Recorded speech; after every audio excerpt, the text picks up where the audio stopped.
biografi dari Abu Bakar Asy-Syiddiq. Jadi Abu Bakar Asy-Syiddiq ini memiliki nama asli yaitu Abdullah bin Wafa At-Tamimi. Jadi Abu Bakar merupakan gelar yang mana Abu artinya bapak, sedangkan Bakar artinya dini atau segera. Jadi gelar Abu Bakar ini yaitu beliau adalah orang yang pertama kali masuk Islam dari golongan orang-orang dewasa. Sedangkan Asy-Syiddiq merupakan gelar yang diberi oleh Rasulullah SAW atas sikap kejujuran dan kebenarannya. Jadi pada saat itu juga Abu Bakar Asy-Syiddiq membenarkan peristiwa Isra Mi'rajnya Nabi Muhammad SAW, di mana penduduk Mekah tidak mempercayainya. Abu Bakar Asy-Syiddiq ini lahir pada tahun 573 Masehi di Jazirah Arab Mekah, yaitu 2 tahun setelah kelahiran Nabi Muhammad SAW. Bertemu nasab kepada Nabi Muhammad SAW ini dari kakeknya, yaitu sama-sama dari kabilah Bani Taim. Abu Bakar Asy-Syiddiq ini memiliki 4 orang istri dan 6 orang anak. Abu Bakar Asy-Syiddiq ini adalah salah sahabat Rasulullah SAW yang terkenal dengan kedermawanannya. Salah satu bentuk kedermawanan Abu Bakar Asy-Syiddiq ini ialah membebaskan beberapa budak dari jeratan kaum orang-orang kafir yang beralasannya mereka bertauhidkan kepada Allah Subhanahu wa taala. Di antaranya yaitu Bilal bin Rabah, Amir bin Fahira, Zahira, yang selanjutnya yaitu Al-India dan anaknya, yang selanjutnya yaitu budaknya Bani Mu'ammal Ummu Ubais. Abu Bakar Asy-Syiddiq ini merupakan sahabat Rasulullah SAW sejak kecil, dan Abu Bakar Asy-Syiddiq juga yang menemani Rasulullah SAW hijrah dari Yatsrib kota Madinah. Oke, selanjutnya kita masuk pada pembahasan yang kedua, yaitu pembaiatan Khalifah Abu Bakar Asy-Syiddiq. Jadi setelah Rasulullah SAW wafat, kaum muslimin dihadapkan dengan problem yang sangat berat, yang mana Rasulullah SAW wafat tidak meninggalkan pesan atas seseorang yang pantas menggantikan khalifah pada saat itu. Jadi di tengah berkosongnya pemimpin, kaum Ansar mengadakan pertemuan di Saqifah Bani Sa'diyah, yaitu tempat pertemuan dan musyawarah di kota Madinah. Jadi kaum Ansar ini mengadakan pertemuan yang dipimpin oleh Sa'ad bin Ubadah. Sa'ad bin Ubadah ini merupakan sahabat Rasulullah SAW yang dekat dengan Rasulullah. Jadi Sa'ad bin Ubadah ini mengumumkan pendapatnya bahwasanya kaum Ansarlah yang lebih pantas menjadi seorang pemimpin, karena kaum Ansar ini lebih banyak membantu Nabi Muhammad SAW dan kaum Muhajirin dari kejaran dan tindasan orang-orang kafir Quraisy.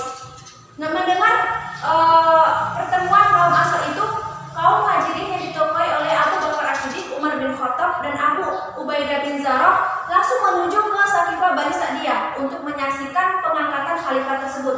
Nyaris kaum Ansar akan mengangkat atau akan membaiat Sa'ad bin Ubadah menjadi seorang khalifah. Pada saat itu Abu Bakar Asy-Syiddiq pun menolak dengan tegas, karena kaum Muhajirinlah yang lebih pantas menjadi seorang khalifah. Karena apa Abu Bakar mengatakan seperti itu? Karena kaum Muhajirinlah yang pertama kali memeluk agama Islam, dan kaum Muhajirinlah yang lama berjuang dan mempertahankannya agama Allah bersama Rasulullah SAW kurang lebih 13 tahun lamanya. Mendengar usulan Abu Bakar Asy-Syiddiq, kaum Ansar tidak berani membantahnya. Dan pada saat itu juga Abu Bakar menunjukkan 2 calon pemimpin. Yang pertama Umar bin Khattab, dan yang kedua yaitu Abu Ubaidah bin Zarrah. Pada saat itu keduanya menolak dan malah membalik tunjuk Abu Bakar Asy-Syiddiq menjadi seorang pemimpin. Dan keesokan harinya Abu Bakar Asy-Syiddiq pun dibaiat menjadi seorang pemimpin. Dan pembaiatan Abu Bakar Asy-Syiddiq ini dilakukan sebanyak 2 kali. Yang pertama di Saqifah Bani Sa'diyah, dan yang kedua yaitu di Masjid Nabawi. Oke, sekarang kita masuk ke poin yang ketiga, yaitu masa kepemimpinan Abu Bakar Asy-Syiddiq. Jadi masa kepemimpinan Khalifah Abu Bakar Asy-Syiddiq ini tidaklah lama, yaitu 2 tahun 3 bulan lamanya. Namun beliau melakukan tindakan-tindakan dan aksi-aksi yang sangat gemilang. Yang diantaranya yang pertama yaitu pemberangkatan pasukan Usama bin Zaid. Jadi pada saat pemberangkatan pasukan Usama bin Zaid ini, banyak para sahabat yang berusul kepada Abu Bakar untuk tidak memberangkatkan pasukan Usama ini. Karena apa? Karena dikhawatirkan terjadinya tindakan murtad di penduduk Mekah yang akan mengakibatkan dan membawa bahaya dan bencana di kota Madinah. Jadi pada saat itu juga Abu Bakar tetap memberangkatkan pasukan Usama ini sesuai dengan pesan Rasulullah SAW.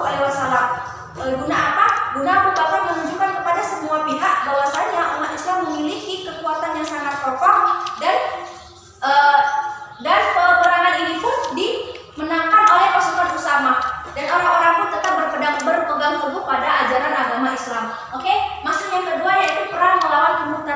Jadi pada saat Rasulullah SAW meninggal dunia, banyak orang-orang yang murtad.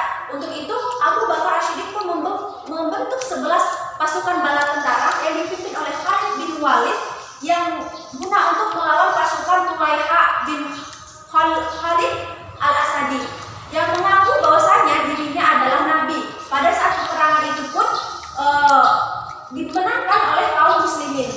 Yang ketiga yaitu perang Yamamah. Perang Yamamah ini terjadi ketika waktu perjalanan dari Bani Hanifah Yamamah, yang mana pada saat itu ada seseorang yang mengaku bahwasanya dirinya nabi, yaitu Musailamah al-Kadzdzab.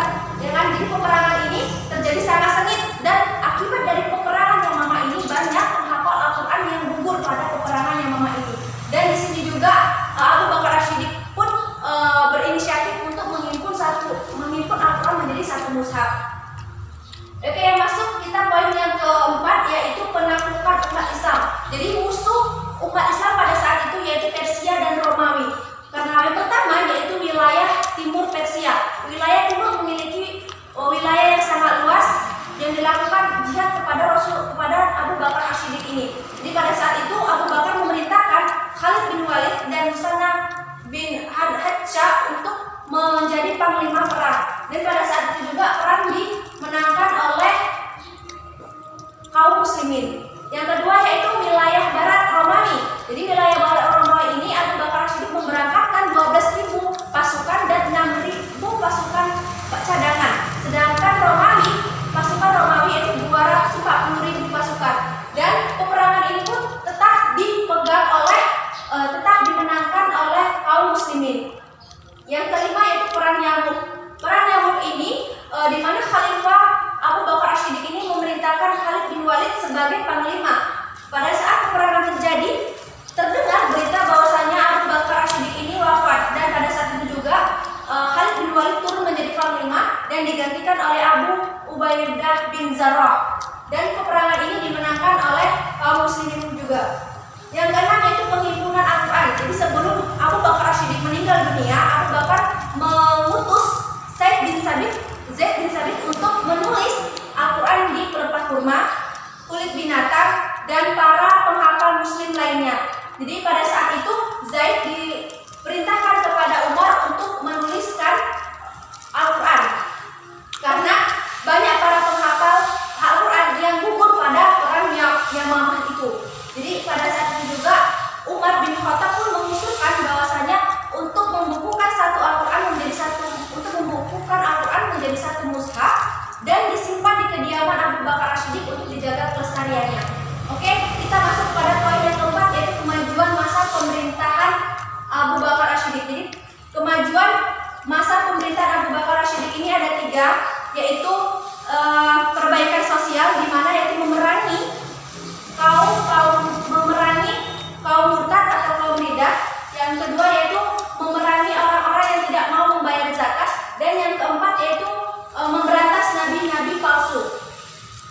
Oke, nama-nama nabi palsu diantaranya yang pertama yaitu Aswad al-Ansari, yang kedua yaitu Tulaiha bin Khalid al-Asadi, yang keempat yaitu Malik bin Nuwawirah, yang kelima yaitu Musailamah al-Kadzdzab. Jadi yang kedua yaitu penyebaran, yang kedua yaitu melakukan pengembangan dan perluasan wilayah meliputi Suriah, Palestina, Romawi, Damaskus, dan Yordania. Yang ketiga yaitu meningkatkan kesejahteraan umat. Oke, kita masuk pada poin kelima yaitu wafatnya Abu Bakar As-Siddiq. Jadi sebelum wafat Abu Bakar As-Siddiq, Abu Bakar As-Siddiq menulis sebuah wasiat. Wasiat ini berisikan tentang pengangkatan Umar bin Khattab sebagai khalifah.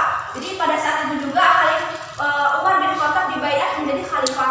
Setelah beberapa waktu, maka meninggallah Abu Bakar As-Siddiq. Abu Bakar As-Siddiq meninggal pada tahun 634 Masehi, tepat pada usia 63 tahun. Jadi jasa